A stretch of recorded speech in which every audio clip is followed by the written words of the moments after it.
Prophecy, Chapter 5, Part 3. The President of the United States, Christian D. Hammond, stood atop the makeshift stage in the White House front lawn. The microphone was close to his lips, and those who listened carefully could hear his teardrops as they landed on the mic. Soldiers stood by, guns in hand, and patiently waiting for the speech to be completed. Just in front of the makeshift stage sat a chopping block, and in front of the chopping block sat the chopper.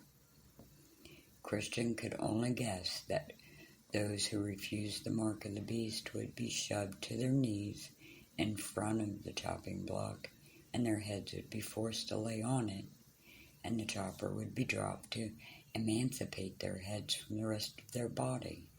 Christian took his eyes off of it. He looked around at the bulk of the population in the city that stood in front of him on the lawn, awaiting his words of wisdom and leadership. He looked at the soldiers and their intense desire for him to make his decision. Christian closed his eyes for comfort while he prayed silently to a merciful God. Hello, brothers and sisters, friends and family. We are here today for one reason, and one reason only. Our soldiers here, he motioned with a deliberate wave of his hand, are here to do Lucifer's bidding. He stopped and looked the crowd over, trying to distinguish who was and wasn't in agreement with the soldiers. A lone male voice echoed from the backside of the crowd. Tell them to go back to hell where they belong. Christian's face lit up, though he couldn't pinpoint who it was that said it, but it gave him hope. Several people among the crowd clapped in agreement and began yelling, Go back to hell! Go back to hell!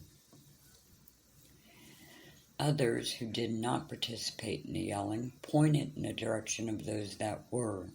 Forbid they were forced to choose sooner than they were ready. The soldiers marched through the crowd with no regard for the elderly or children.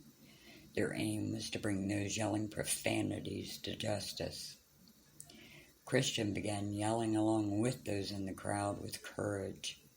Go back to hell where you belong. Christian stopped yelling and looked around. All of Lucifer's soldiers were out in the crowd searching for what they deemed to be traitors. This was his chance. He turned and ran down the backside of the stairs of his makeshift stage and headed full speed toward the White House entrance. Once inside, he ran to the ammunitions room. Christian busted the gun cabinet glass with his fist, and though he was bleeding, he reached in and grabbed the AK-47, several rounds of ammunition. His loyal friend and servant, Marcus, rushed into the room with him not long after he entered. Sir, we need to go. Christian loaded the first rounds in his rifle. I'll go when I'm finished, Marcus. This isn't something you can run from, my friend. Marcus stepped in front of him. Christian, they will kill you. Marcus was near crying.